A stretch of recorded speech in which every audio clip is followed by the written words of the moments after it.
오늘 설교 제목은 해석할 자가 없도다라는 제목으로 여러분에게 말씀을 준비했습니다.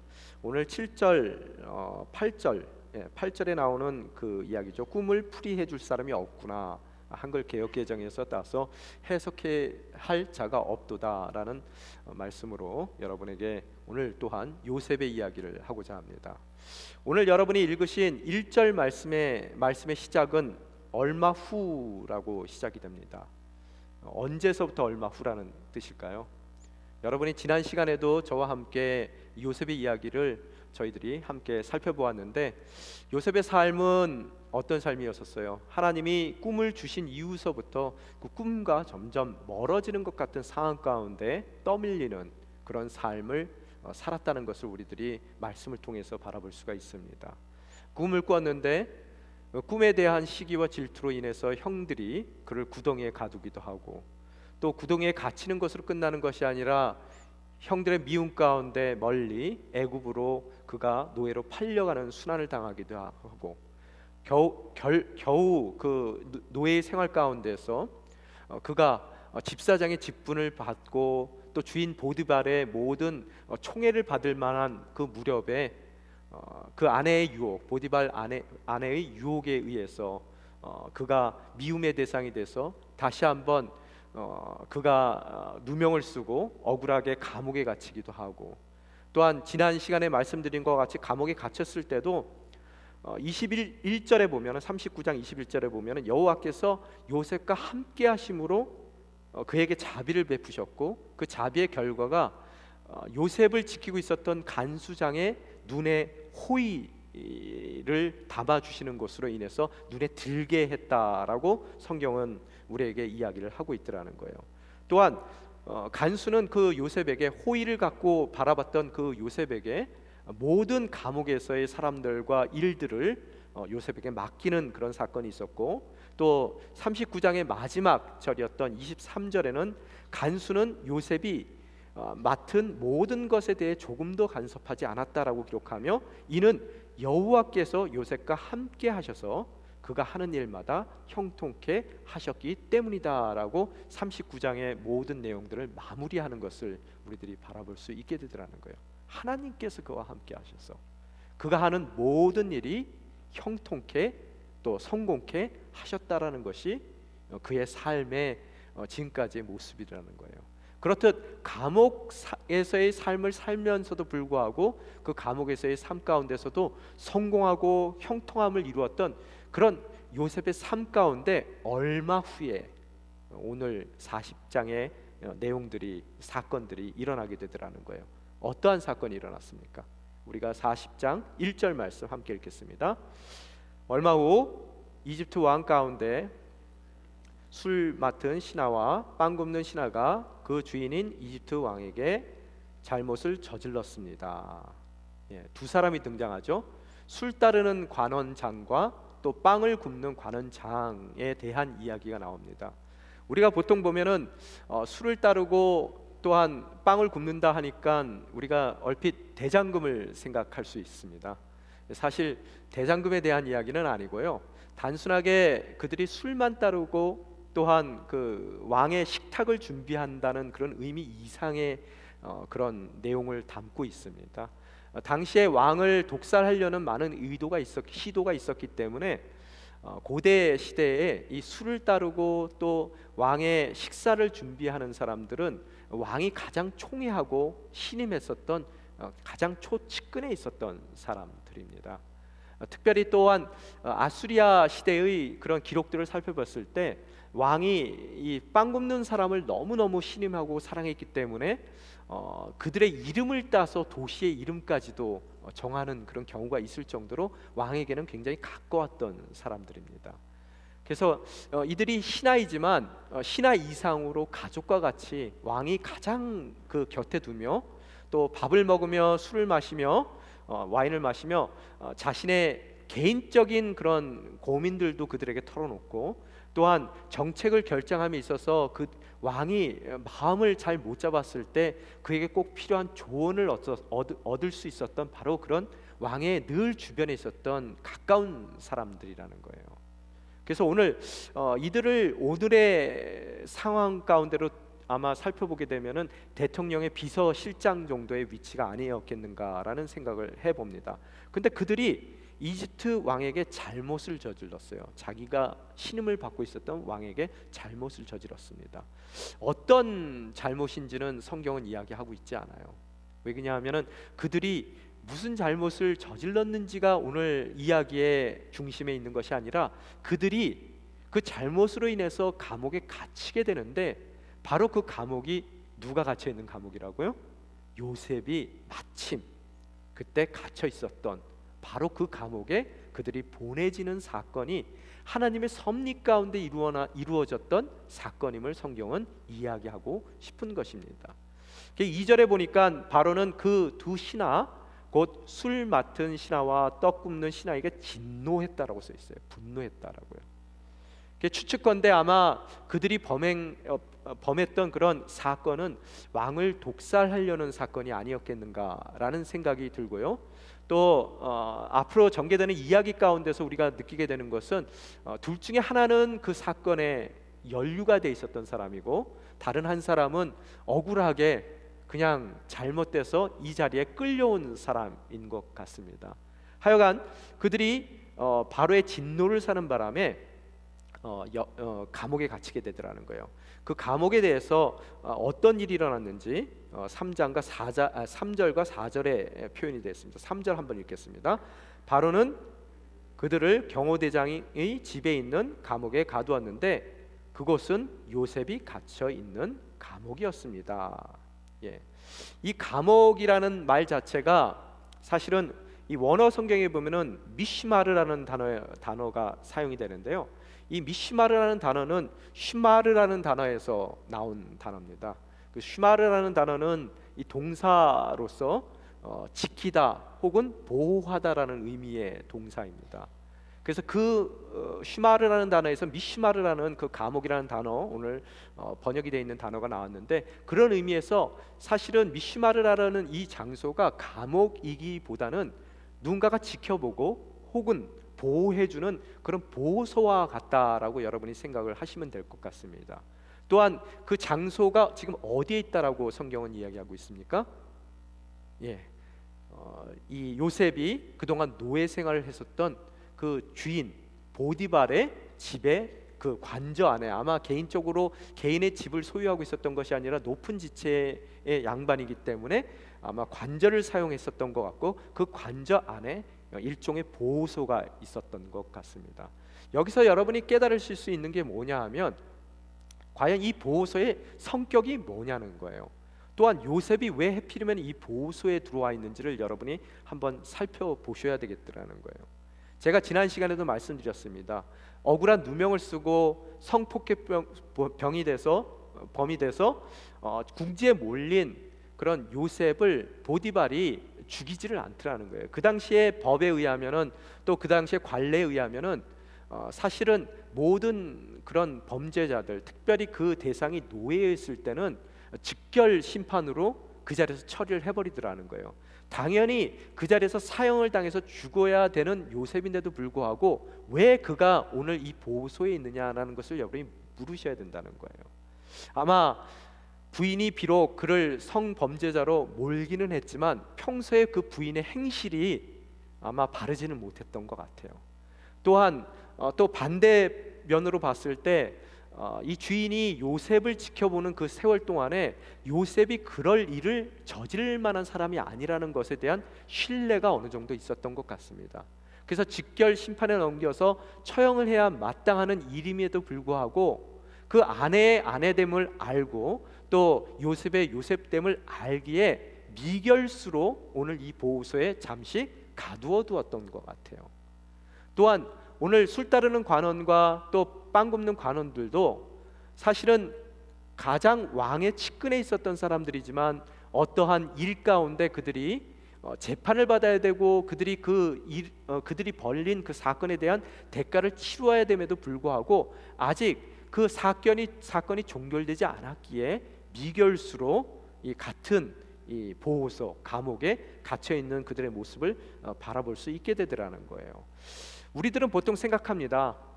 모든 것이 우연이라고 생각해요. 오늘 이 본문 말씀 가운데서 제가 한 세 가지를 여러분에게 말씀을 드릴 텐데, 첫 번째 우리가 느끼고 가야 되는 것, 깨닫고 가야 되는 것이, 세상의 눈으로 봤을 때 모든 것이 우연입니다. 그렇지만 하나님의 눈으로 봤을 때 모든 것은 필연적일 수밖에 없다는 것을 여러분이 아셔야 된다는 거예요. 그가 왜 하필이면 애굽으로 팔려갔는지, 또한 애굽으로 팔려가더라도 그 수많은 가정이 있는데 하필이면은 보디발의 가정에 팔려갔는지, 또 여러분이 기억하실 겁니다. 보디발의 집에 팔려갔다 하더라도 그가 어떻다고요? 외근직을 할 수도 있었는데 굳이 왜 내근직을 맡게 됐는지, 그럼으로써 주인의 눈에 금방 띌 수 있는 기회를 하나님께서 허락하셨는지, 또한 그가 하필이면은 그 자리에서 누명을 쓰고 죽임을 당할 수도 있었음에도 불구하고 미결수로 오늘 이 감옥에 들어가서 가장 바로와 측근에 있었던 두 사람을 만날 수밖에 없었는지를 여러분이 믿음의 눈으로 다시 바라볼 수 있어야 되겠더라는 거예요. 또한 우리 삶 가운데 이 동일한 그런 하나님의 법칙을 적용했을 때 우리는 가끔가다 생각해요. 왜 내가 하필이면 저 여자하고 결혼했지? 왜 이 남자랑 내가 결혼을 했을까? 그때 내가 정말로 눈에 꺼풀만 안 씌었으면은 내가 좀 더 나은 삶을 살 수 있었을 터인데 라고 여러분이 생각할 수 있지만, 믿음의 눈으로 봤을 때 그 여자와 결혼을 하는 것은 하나님의 부르심이었고요, 또 하나님의 계획 가운데 있는 것이고요, 또 그 남자를 나의 남편으로 정말로 내가 나의 실수로 받아들인 것이 아니라 하나님의 필연적인 인도하심 가운데 그 사람이 나의 남편이 됐다는 것을 여러분이 바라보실 수 있어야 되더라는 거예요. 여러분이 오늘 온누리교회의 한 지체로서 이 자리에 앉아서 예배를 드리는 것이 여러분의 선택이 아니라 바로 하나님의 선택이신 것이고, 또한 여러분 인생 가운데 허락하신 그 꿈과 하나님의 계획을 이루기 위한 하나님의 치밀한 계획 가운데 오늘 이 자리에 앉아 계시다는 것을 오늘 말씀을 통해서 여러분이 다시 한번 바라보실 수 있어야 되겠더라는 거예요. 그 감옥에서 어떤 일이 일어났습니까? 4절 한번 여러분 읽겠습니다. 시작. 경호대장은 명령해서 두 신하를 시중들게 했습니다. 그들이 얼마 동안 감옥에 갇혀 있었습니다. 여기 오늘 성경에 보면은 명령이라고 써 있는데요, 원어 성경에 보면 임명이라고 써 있습니다. 임명했다는 단어예요. entrust라고 써 있어요. 그래서 임명을 받았는데, 이 이야기를 통해서 임명받았다는 이야기를 통해서 저희가 다시 한번 느낄 수 있는 것이, 이 경호대장 보디발이 요셉을 의심하고 있지 않는 것 같다는 거예요. 아직까지 그에 대한 신뢰가 있었어요. 어떤 일에 임명을 했습니까? 이 두 신하, 가장 만약의 경우 지금은 비록 보호소에 갇혀 있지만 풀려나서 다시 복귀됐을 때 막강한 그런 그 나라의 권력을 행사할 수 있는 이 두 사람을 시중들도록 그를 임명했더라는 거예요. 믿지 않는 사람이면은, 그 사람에 대한 신뢰가 없다면은 이러한 일들을 임명할 수는 없는 겁니다. 근데 오늘 우리말 성경에는 누락이 되어 있는 그런 문구가 하나 있어요. 원어 성경에도 있고 한글 개역 개정 성경에도 다 담겨 있는데요, 뭐가 생략이 되어 있냐면은 시중들게 했습니다. 그 다음에 그래서 요셉은 그들을 시중들었습니다, 수종했습니다 라는 말이 우리말 성경에 생략이 되어 있어요. 이 수종들다라고 표현됐던 그 단어가 뜻이 뭐냐면은 그 단어의 뜻 자체가 샤라스라는 단어예요. 샤라스라는 단어인데 그 단어 뜻은 섬기다라는 뜻입니다. 샤라스라는 단어인데 그 단어의 용례를 살펴보면 어디에 사용됐느냐? 여호수아가 모세를 섬겼을 때 샤라스라는 단어를 사용해요. 또한 엘리야를 엘리사가 섬겼을 때 샤라스라는 단어를 사용하게 되더라는 거예요. 그냥 섬기는 것이 아니라 정말로 온 마음과 정성을 다해서 교회가 하나님을 섬기듯 정말 충성된 마음으로 최선을 다해 섬겼더라라고 성경은 그의 삶을 표현하고 있더라는 거예요. 만약의 경우 여러분이 요셉의 입장 가운데서 정말로 감옥에 지금 내가 잡혀온 것만 하더라도 억울해 죽겠는데 나를 믿어주지도 않고 평생을 내가 열심히 지금 정말 열심히 자기를 위해서 봉사해줘서 집사장도 되고 나를 통해서 형통했다며 그런 간증까지 한 보디발이 나를 감옥에 가둬둘 뿐만 아니라 나를 이렇듯 베이비시팅까지 시키더라는 거예요. 이건 내 일도 아니에요.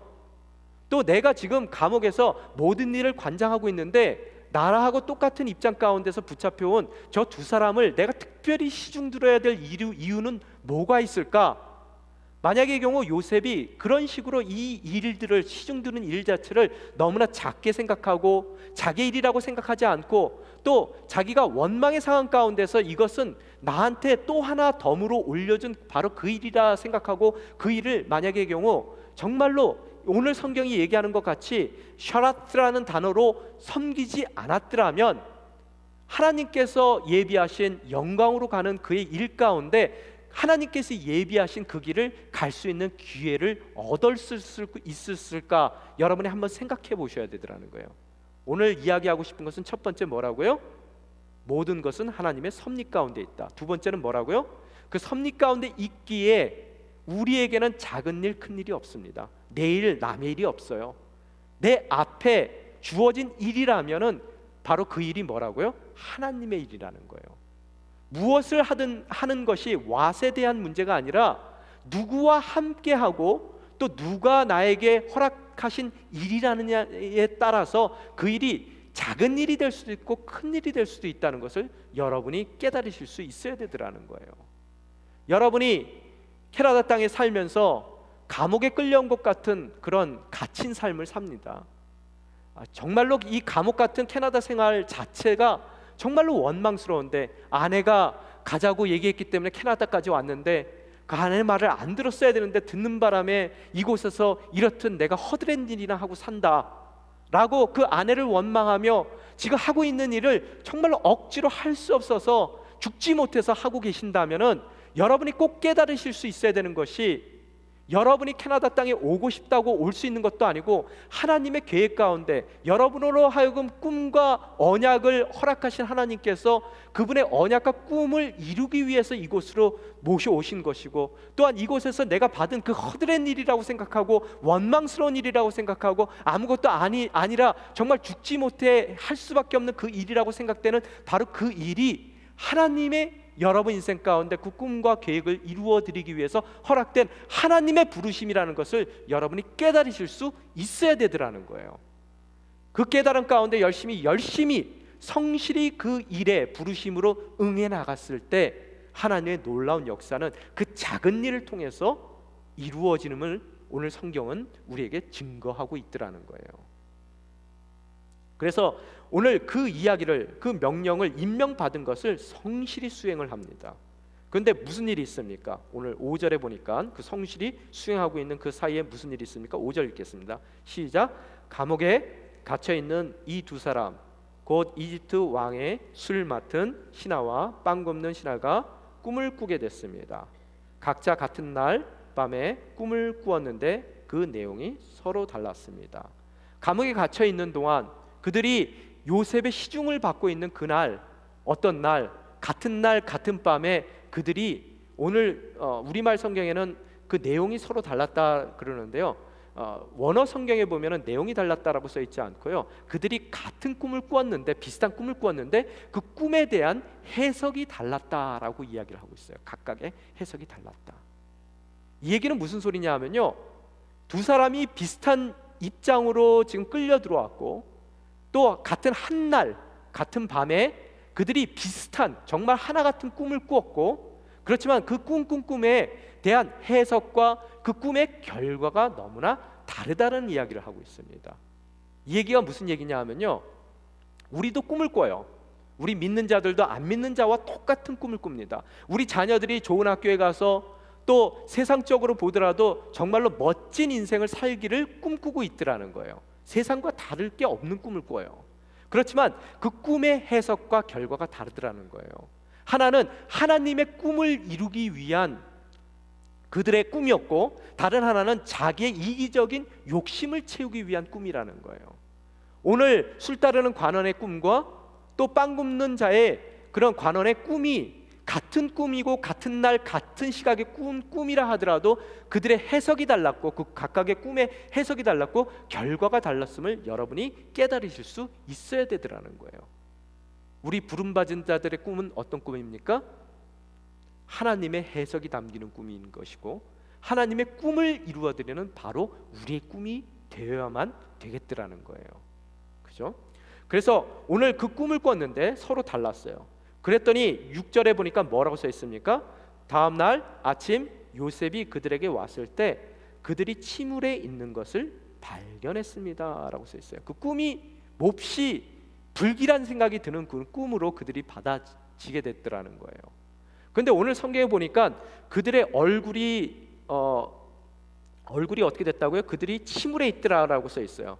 그 침울에 있다라는 것을 요셉이 어떻게 됐다고요? 발견했다라고 써 있습니다. 여러분 한번 생각해 보세요. 그 얼굴의 표정이 어떤가? 그래서 오늘 성경에 보니까 뭐라고 써 있냐면요. 7절 한번 같이 읽겠습니다. 시작. 요셉은 자기 주인의 집에 함께 갇혀 있는 바로의 신하들에게 물었습니다. 오늘은 두 분의 얼굴빛이 왜 그리 안 좋으십니까? 라고 써 있어요. 얼굴빛이 원어 성경에 보면은 직설적으로 표현하면은 안 좋다는 얘기가 아니라 악하다라고 써 있어요. 라라는 악이라는 단어가 써 있습니다. 얼굴이 너무너무 안 좋아 보이더라는 거예요. 그래서 그 이유가 얼굴빛이 안 좋은 이유가 뭔지를 묻고 있습니다. 여러분 한번 생각해 보세요. 만약에 요셉이 이 일이 허드렛 일이고 하찮은 일이고 귀찮은 일이고 또 자기에게 덤으로 주어진 그런 원망스러운 일이고 정말 하기 싫은 일을 억지로 했다면은 과연 오늘 그 얼굴의 빛을 발견했겠느냐는 거예요. 여러분 이 사람들의 직업이 뭐였습니까? 술 따르는 관원이었고 빵을 왕의 그 밥상을 차리는 그런 역할을 했던 사람들이란 말이에요. 여러분이 자녀들과 식사하시더라도 어느 날 자녀가 갑자기 얼굴을 인상을 쓰고 여러분 앞에서 밥을 먹어요. 그럼 여러분 뭐라 그러세요? 밥 먹는 데 소화 안 되게 인상 쓴다고 막 뭐라 하시죠? 그죠? 여러분 왕 밥상 앞에서 그들이 어떤 표정을 관리했을 것 같으세요? 그들의 인생 가운데 어려움이 있다 그래서 인상을 쓰고 앉아 있었겠습니까? 그들이 만약에 몸이 아프다 그래서 아픈 표정을 하고 왕의 밥상 앞에 서 있었겠습니까? 여러분 그들의 직업을 따져봤을 때 그들은 정말 이 얼굴 표정의 달인이었을 거예요. 쉽게 누군가에게 자기의 근심과 걱정을 얼굴에 표현하는 사람들이 아니라는 거예요.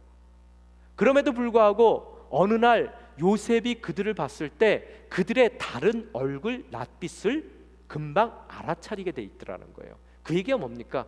수종을 들고 그들을 섬기는데 그냥 대충대충 마지못해서 한 것이 아니라 온 마음과 정성을 다해서 성실히 그 일에 임하게 됐다는 거예요. 바로 그 성실함이 하나님의 꿈을 이루는 열쇠가 그 인생 가운데 열쇠로 주어지는 것을 우리가 다시 한번 깨달을 수 있게 됩니다. 오늘 하고 있는 일이, 여러분이 교회에서 하고 있는 봉사가 너무 양에 안 차서요? 목사님이 나를 어떻게 보고 이런 걸 시켜요? 그렇게 생각하십니까? 여러분의 직장 가운데서 그래도 내가 누군데 내가 이거 하려고 캐나다 왔는 줄 알아? 여러분이 그런 마음을 가지시냐는 거예요. 여러분이 서 있는 바로 그 자리가 하나님이 여러분을 인도하시기 위한 하나님의 계획 가운데 치밀히 하나님께서 준비하신 바로 그 준비의 자리이심을 여러분이 깨달으시기 바랍니다.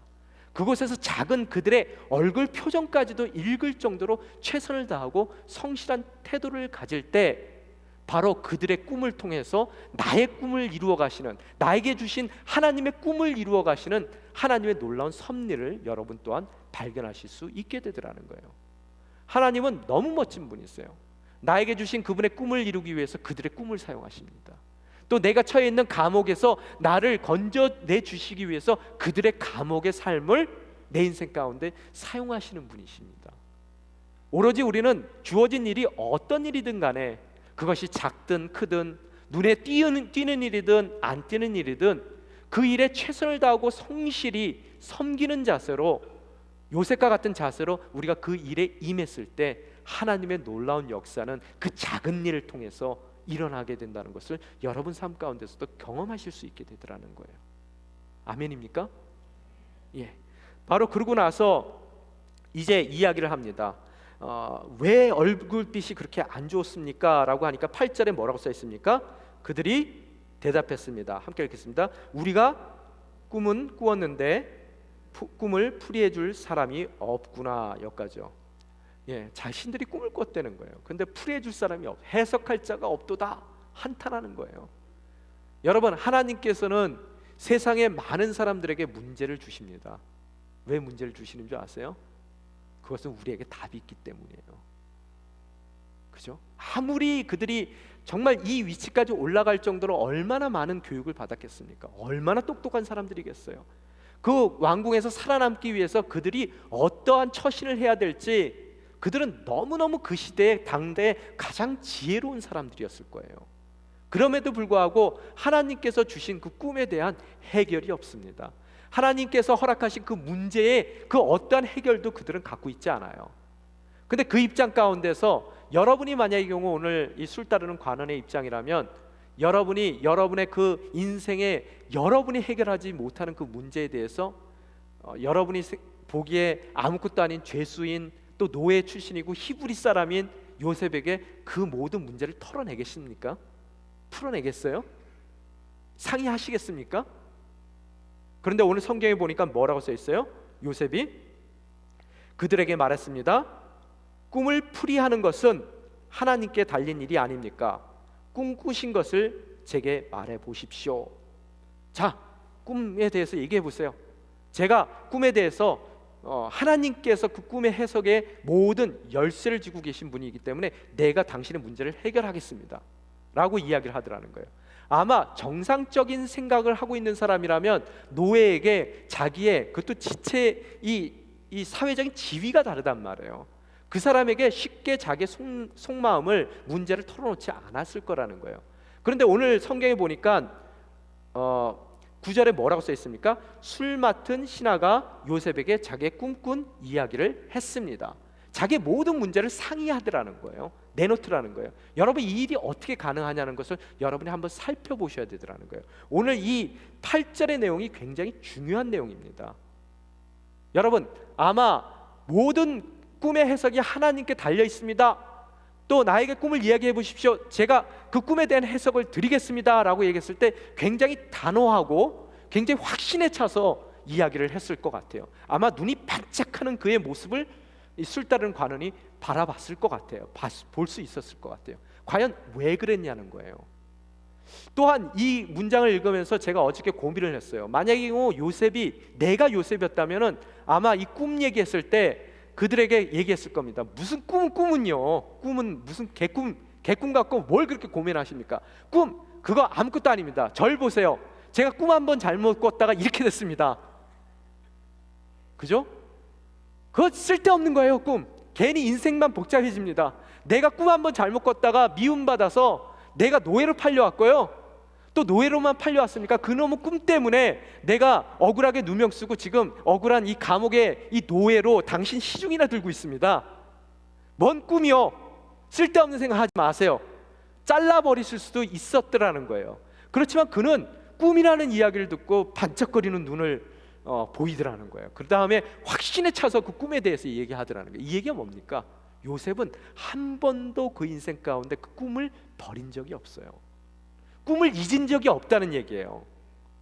늘 삶 가운데 정말로 꿈을 허락하신 이후에 자신의 삶을 돌이켜봤을 때 너무나 꿈과는 멀어지는 삶을 살았음에도 불구하고 그 변화된 상황 가운데서 단 한 번도 그 꿈을 놓아본 적이 없더라는 거예요. 늘 변화되는 상황 가운데서 꿈을 바라보며 오늘 이 상황이 그 꿈과 어떻게 연관되는지를 묵상하던 사람이었다는 것을 오늘 이 본문 말씀을 통해서 우리가 유추해 볼 수 있더라는 거예요. 무슨 얘기입니까, 여러분? 세상 사람들은 꿈을 꿔요. 그렇지만 그 꿈을 꾼 이후에 변화되는 그들의 삶 가운데, 상황 가운데서요, 변화됐으니까 이미 이제 저 꿈은 현실적이지가 않아 라고 해서 어떻게 된다고요? 변화한 그들의 삶의 기준으로 다시 꿈을 해석하더라는 거예요. 그래서 그 꿈을 점점 낮춰가기도 하고 끝내 너무 멀어졌을 때는 그 꿈을 포기하기도 하더라는 거예요. 오늘 요셉의 입장은 어떠냐 하면 그 꿈은 픽스돼 있습니다. 항상 그 꿈에 대한 확신이 있어요. 그렇지만 그의 삶이 변화될 때마다 변화된 삶을 움직이지 않고 꿈쩍하지 않고 변화되지 않고 성실히 하나님께서 이루어지실 그 꿈을 기준으로 해서 변화된 자기의 삶을 이해하려고 노력하고 해석하려고 노력했던 사람이라는 거예요. 지금 제가 한 얘기가 이해가 되십니까, 여러분? 여러분, 마귀들은요 여러분에게 꿈을 포기해라고 얘기하지 않아요. 뭐라고 얘기합니까? 순서만 바꿔요. 꿈을 기준으로 변화되는 여러분의 삶을 해석해야 되는데도 불구하고 어떻게 하라고요? 여러분의 변화되는 삶을 통해서 꿈을 해석하라고 이야기를 한다는 거예요. 반대의 얘기를 하고 있어요. 변화되는 삶 가운데서 점점 그 꿈과 멀어지는 나의 상황 가운데서 나는 어떻다고요? 더 이상은 저 꿈을 내가 실현할 수가 없어 하고 꿈을 포기해버리는 인생들이 되더라는 거예요. 지금 오늘 요셉의 다른 점이 뭐냐 하면 그 꿈은 변하지 않습니다. 어떠한 상황이 있어도 그 꿈을 꼭 이루고야 마시는 하나님에 대한 확신이 있기 때문에 그 꿈을 통해서 자신의 삶을, 변화되는 삶을 해석하고 있더라는 거예요. 매일 그 해석을 연습합니다. 매일 그 해석을 훈련합니다. 뭐 하고 있는 거예요? 꿈을 기준으로 한 큐티를 하고 있는 삶을 살고 있더라는 거예요. 우리 인생 가운데서도 하나님께서 언약해 주셨어요. 약속의 말씀을 주셨단 말이에요. 우리에게 꿈을 허락해 주셨어요. 그 꿈인 하나님의 말씀을 늘 변화되는 삶 가운데서 우리는 우리의 변화되는 삶을 그 말씀에, 변하지 않는 말씀에 근거해서 해석할 수 있어야 되겠더라는 거예요. 그럴 때 여러분이 어떠한 상황 가운데 있다 하더라도 그 꿈을 포기하지 않는 요셉과 같은 인생이 될 수 있으리라 믿습니다. 이해가 되셨어요? 그래서 그에게 하나님께서 오랜 시간, 제가 보기에는 한 10년 시간이에요. 10년 동안 정말 변화무쌍한 그 삶의 변화들을 그 꿈의 근거에서 늘 해석하는 삶을, 묵상하는 삶을, 큐티하는 삶을 요셉에게 허락하시고, 요셉은 정말 큐티하는 인생으로서 그 말씀이 변화되지 않고 변화되는 모든 그의 삶이 그 말씀을 이루기 위한 하나님의 놀라운 계획이라는 것을 깨닫기에 그는 어떠한 상황 가운데서도 절망하지 않고 소망 가운데 최선을 다해 나가는, 성실히 그 얼굴에 그 빛까지도 읽어내는 그런 아름다운 하나님의 자녀로서 그 꿈을 이루어 나가는 모습을 우리들은 발견할 수 있게 되더라는 거예요. 자, 이해가 됐습니까? 오늘 본문 말씀을요. 여러분, 하나님은 모세에게도 꿈을 주셨어요. 그래서 첫 번째 40년을 왕궁에서의 리더십을 기르게 해주셨습니다. 그렇지만 그의 꿈에 하나님의 부르심의 현장은 어디였어요? 광야였었어요. 그 광야에서의 현장의 모든 일들을 잘 처리해 나갈 수 있는, 하나님의 부르심을 이루어갈 수 있는 사람이 되기 위해서 그의 두 번째 40년을 광야의 도망자로 살게 하시는 하나님의 계획이 그 안에 숨겨져 있더라는 거예요. 이해가 되십니까? 그가 광야의 전문가가 안 된다면 하나님께서 불러주신 하나님의 온전한 사명을 이루는 사명자로서의 삶을 살 수 없게 되더라는 거예요. 오늘 요셉의 이야기도 세 가지의 꿈을 통해서 그가 하나님의 꿈을 성취합니다. 나중에 가서는 첫 번째는 자기의 꿈이었고, 오늘 말씀에 나온 이 관원들의 꿈이었고, 마지막으로는 어디라고요? 바로의 꿈을 통해서 하나님의 꿈을 성취해 나가는 사람이란 말이에요. 그는 꿈의 전문가가 돼야 돼요. 그래서 하나님께서는 그의 삶 가운데, 준비되는 삶 가운데 그 꿈의 해석을 누구보다도 정말 잘할 수 있는 꿈의 전문가로 그를 만들어 주시더라는 거예요. 모세를 광야의 전문가로 만들어 주시듯이 여러분 인생 가운데서도 하나님께서 끊임없이 꿈을 허락했는데 내 인생 가운데 시련이 있어요. 또 내 인생 가운데 너무나 많은 고통이 있습니다. 고난이 있습니다. 관계의 문제들이 있어요. 어려움들이 있습니다. 점점 그 꿈과 멀어지는 나의 삶의 자락으로 내밀려가는 여러분의 삶 가운데 하나님이 의도하신 것은 여러분이 시련의 전문가가 되길 원하시는 것이고, 고난의 전문가가 되길 원하시는 것이고, 고통의 전문가가 되기를 원하시다는 것을 여러분이 믿음의 눈으로 발견하실 수가 있어야 되더라는 거예요. 그를 꿈의 전문가로 만드시더라는 거예요. 그래서 오늘 어떻게 보면 파이널 exam입니다. 이제 졸업을 시켜야 될지. 왜? 바로 앞에 가서 그 꿈에 대한 하나님의 계획을 이루어야 되거든요. 그래서 오늘 그들에게 정말 이 꿈에 대해서 뭐라고 얘기했을 때 뭐라고요? 꿈을 풀이하는 것은 하나님께 달린 일이 아니겠습니까? 얼마나 자신차게 정말로 자신감을 갖고 그 얘기를 확신 가운데 얘기를 했겠어요. 내가 이래봐도 꿈에는 전문가입니다. 전 세계에서 내가 제일 뛰어난 전문가예요. 그 얘기를 하고 있는 겁니다. 그러면서 뭐라고요? 꿈꾸신 것을 제게 말해 보십시오. 제대로 만났습니다, 사람을. 그랬더니 그 너무나 자신감 넘치는 확신 가운데서 이 지체 높은 술 맡은 관원이 요셉에게 자기 꿈꾼 이야기를 하더라는 거예요. 꿈속에 어떤 일이 일어났습니까? 9절서부터 쭉 내려가면 무슨 얘기가 있어요? 포도나무가 있었어요. 근데 거기에 가지가 셋이 달려 있었고 세 가지에서 싹이 막 돋아나요. 그다음에 금세 꽃이 펴요. 또한 꽃만 피었습니까? 그곳에 포도송이들이 열리는 것을 봤다는 거예요. 그래서 그걸 갖다가 바로의 잔에다가 즙을 짜서 드리는 그런 꿈을 꿨다는 거예요. 이 꿈의 내용을 여러분 정확하게 보면은 여러분 혹시 자연에 대한 다큐멘터리 그런 거 보시면은 이 꽃 한 송이가 이렇게 나와가지고 막 화면 빨리 움직이는 거 있죠. 막 이렇게 잎사귀가 막 나오고 그 다음에 꽃이 막 피고 그 다음에 지고 뭐 이런 빨리 움직이는 그 장면 있죠. 바로 그 장면이 오늘 그의 꿈이었던 것 같아요. 그래서 이것은 뭐냐면 뭔가 신비한 힘이 내 인생 가운데 다시 나를 복귀시키는데 부지런히 움직이고 계신다는 것을 그가 꿈 가운데서 경험하게 되더라는 거예요. 그래서 그 이야기를 듣고 12절에 보니까 뭐라고 써 있습니까? 함께 읽겠습니다. 시작. 요셉이 말했습니다. 이 꿈은 이런 뜻입니다. 가지셋은 3일입니다. 여기서 요셉이 말했습니다라는 단어가 아마르라는 단어예요. 아마르. 그 단어가 히필이라는 그런 문법적인 방향으로 사용됐을 때 말하다라는 의미 외에 자랑하다라는 뜻이 됩니다. 이 단어 자체가 말하다, 자랑하다의 의미를 같이 갖고 있는 단어예요. 무슨 소리입니까? 그가 그 꿈에 대한 질문을 받았을 때, 그 꿈에 대해서 이야기 들었을 때 어떻다고요?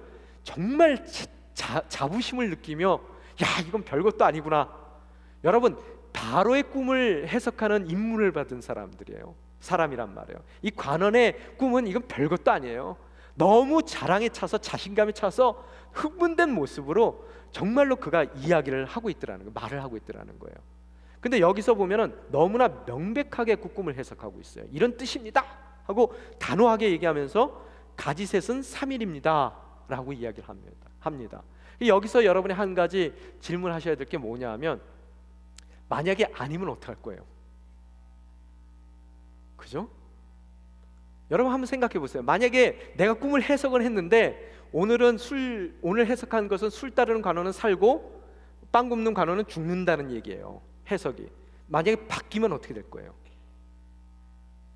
여러분 어떻게 되는 겁니까? 죽습니다. 그 빵 굽는 관원이 가만 놔두겠어요? 너 때문에 내가 3일을 어떻게 살았는 줄 알아? 너 일로 와 해가지고 가만히 안 놔뒀을 거예요. 그리고 술 따른 관원도 원망하며 죽었을 거라는 거예요. 근데 그는 자신에 차서 얘기를 하더라는 거예요. 여러분 전보로 댕겨본 적은 없지만 전 보는 사람들 얘기 들어보니까 그렇더라고요. 뭐 동쪽으로 가지 말라 그런다며요. 뭔가 두리뭉실하게 얘기한단 말이에요. 그죠? 또한 뭐라 그래요? 왜 찾아왔어? 집안에 아픈 사람 있어? 이런데요. 세상에 집안에 아픈 사람 없는 사람이 어디 있습니까? 오늘 그렇게 두리뭉실 이야기하는 것이 아니라 정확하게 그 가지의 의미가 무엇인지 또 앞으로 그 인생 가운데 일어날 일들이 무엇인지를 정확하게 명백하게 이야기하고 있더라는 거예요. 여러분 이 이야기는 목숨을 건 이야기입니다. 여러분 하나님께서 때로는 여러분에게 말씀하세요. 기도하실 때도 응답하시고요. 또 여러분이 묵상할 때 하나님께서 누군가에게 이야기해 주기를 원해서 여러분에게 주시는 말씀이 있을 수도 있어요. 제가 다시 말씀드립니다. 그 얘기 하실 때 목숨 걸고 하세요. 목숨 걸지 못할 일이라면 절대로 해서는 안 됩니다. 예전에 예언자들, 선지자들이 여러분 100번을 했을 때 한 번이 틀리면 어떻게 됩니까? 유대 백성들이 어떻게 했어요? 끌어내다가 돌로 쳐 죽였다는 거예요. 여러분 하나님의 말씀을 대언하는 것은 목숨을 걸고 하는 겁니다. 제가 오늘 이 자리에 서서 여러분에게 오늘 본문 말씀을 선포하는 것, 하나님의 말씀을 대언하는 거예요. 항상 올라올 때마다 주님 저기에서 최선을 다할 수 있게 해주세요. 목숨을 걸고 말씀을 전하게 해주세요. 그 기도하고 올라옵니다. 여러분이 항상 제가 한국에 가서 너무너무 놀라운 게 뭐냐 하면은 늘 무슨 예언 기도가 그렇게 많아요. 그분들에게 예언을 하지 말라는 얘기가 아니라 예언을 하실 때 하나님의 대언을 하실 때 어떻게 하시라고요? 틀렸을 때는 여러분의 목숨을 내놓을 마음으로 하셔야 된다는 거예요. 그랬을 때 그 이야기가 하나님의 말씀이고 하나님의 말씀이 그 사람에게 선포됐을 때 어떻게 된다고요?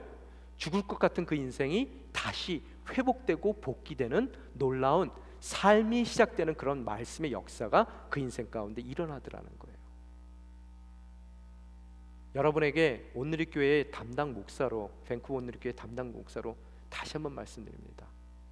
앞으로 하나님께서 너에게 이런 이야기를 하라고 말씀하셔라는 이야기 하실 때 목숨 걸고 하세요. 그 이야기 하실 때 기도하세요. 하나님, 이게 잘못된 얘기라면 제 목숨을 거둬가 주세요. 여러분이 그런 각오가 돼 있다면 여러분이 받은 그 말씀을 그 사람에게 전달해도 됩니다. 그렇지 않다면 입 다물고 있으세요. 이해가 되셨습니까? 바로 요셉은 목숨을 걸고 지금 이 얘기를 너무나 명백하게, 확실하게, 명확하게 그에게 전달하는 모습을 바라볼 수 있게 됩니다. 그런데 14절에 보니까 뭐라고 써 있어요? 조금 의기소침한 얘기가 써 있어요. 일이 잘 풀리면 저를 기억하시겠다고 약속해 주십시오. 제게 은혜를 베풀어 바로께 제 이야기를 하셔서 저를 이 감옥에서 내보내 주십시오. 많은 학자들이 요셉을 예수님의 예표적인 존재라고 얘기하는데 그가 예수님하고 다른 점이 바로 이 점이라고 얘기를 해요. 뭔가 사람을 의지하는 모습이 그에게 있었다. 그래서 이 사람은 요셉일 수밖에 없다라고 얘기하는데 제가 보기에는 좀 다른 각도에서 봅니다. 하나님께서 나의 감옥에서 건져주기 위해 저 사람의 감옥을 사용하세요. 또한 나의 꿈을 이루기 위해서 저 사람의 꿈을 사용하십니다. 거기에 대한 확신이 있기에 당신의 감옥의 문제가 해결됐을 때 그 문제 해결을 통해서 나의 감옥의 문제가 해결되기를 하나님께서 예비하신다면 그것을 잊지 않고 실행해 달라는 부탁을 하고 있는 거예요. 또한 당신의 꿈을 통해서 나의 꿈을 이루어 가시는 하나님의 계획이 당신을 통해서 계획된 것이라면 그것이 이루어지기를 원하는 그런 마음을 갖고 있더라는 거예요. 여러분 3일 후면 어떤 일이 일어납니까? 내용 가운데서 바로의 뭐예요? 생일이에요. 생일 잔치인 날은 바로가 보통 우리나라에도 광복절 특사 있죠? 그런 것 같이 어떻게 한다고요? 용서해 주는 사람들도 있고 또 그날 죽임을 당하는 사람들도 있게 되더라는 거예요. 바로 그날 오늘 요셉이 얘기한 모든 것이 성취되는 그런 역사가 일어나더라는 거예요. 그런데 문제가 하나 생깁니다. 23절 함께 읽겠습니다. 23절 띄워주세요. 뭐라고 써 있습니까? 하지만 술 맡은 관원장은 요셉을 기억하지 않고 잊어버렸습니다. 41장에 보면은 2년 동안 잊어버립니다. 얼마나 힘들었겠어요. 아마 여러분의 인생 가운데서도 그 2년을 사시는 분들이 계실 거예요. 여러분 잊지 마세요. 요셉이 바로 앞에 서는 나이가 30세입니다. 누가 30세에 공생을 시작하셨어요? 왜 30세입니까? 모세 율법에 의하면 제사장이 공식적으로 제사의 업무를 시작하는 나이가 몇이라고요? 30입니다. 아마 그에게는 2년이라는 세월을 더 기다려야 되는 것이 하나님의 뜻일 수 있어요. 어떻게 기다려야 됩니까? 소망 가운데 그 꿈을 잃지 않고 오늘 내 상황을 변하지 않는 하나님이 주신 그 꿈의 근거에서 해석하는 그런 진정 꿈의 전문가로 2년을 더 기다렸을 때 하나님의 온당한 그런 꿈은 여러분 삶 가운데 이루어질 겁니다. 여러분이 10년을 기다려도 아니 20년을 기다려도 단 2년을 기다리지 못해서 그 꿈을 날려버리는 많은 분들이 계십니다. 여러분 하나님의 때가 가장 귀한 때입니다.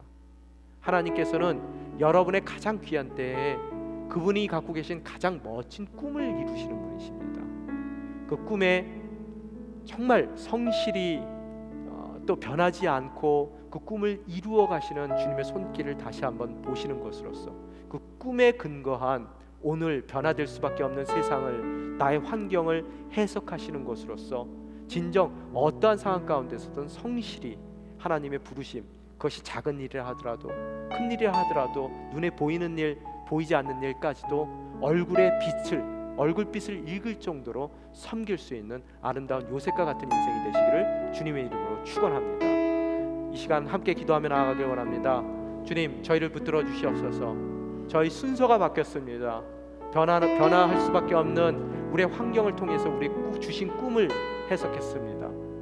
이제 오늘 요셉과 같이 변하지 않는 주님의 꿈을 통해서 오늘을 해석하길 원합니다. 주님, 언약을 붙들 수 있는 인생 될 수 있게 도와주시옵소서. 오늘 내가 처해 있는 이곳이 감옥의 현장, 노예 현장, 정말 어찌할 바를 모르는 그런 어려운 현장이라 하더라도 바로 그것이 주님의 부르심이고, 그 부르심을 통해서 주님께서 성실히 우리에게 허락하신 꿈을 이루어 가십니다.